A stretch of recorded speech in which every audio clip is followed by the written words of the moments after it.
Christmas Cupid's Arrow, also known as The Christmas Cupid, was released in 2018.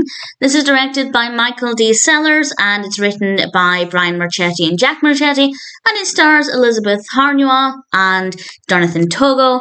And honestly, it's not a very good film. It's not the worst that I've ever seen.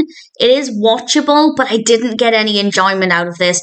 Holly is a college professor. She decides to sign up for a dating service and, well, she meets somebody, and I won't say too much about what happens, but it's not all plain sailing. As a concept, it's absolutely fine. It should work well enough, but it's just incredibly boring.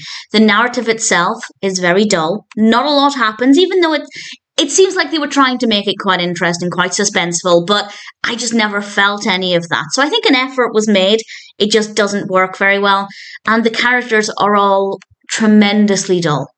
They're not necessarily unlikable. There's nothing about the characters that I thought was badly written or anything. Again, they just weren't interesting. So it's a very, at best, average film.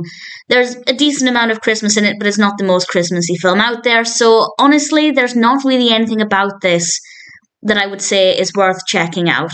Maybe as background company, if you just want something to put on while you're busy doing something else and you just need that company of background noise, it might be okay for that. But if you're looking for something that you can watch, sit down, fully immerse yourself in, and enjoy the experience, then unfortunately Christmas Cupid's Arrow is not one that I'd recommend for that. As I said, it's not the worst thing I've seen. The narrative flows well enough. I guess the pacing is fine, and it's relatively Christmassy.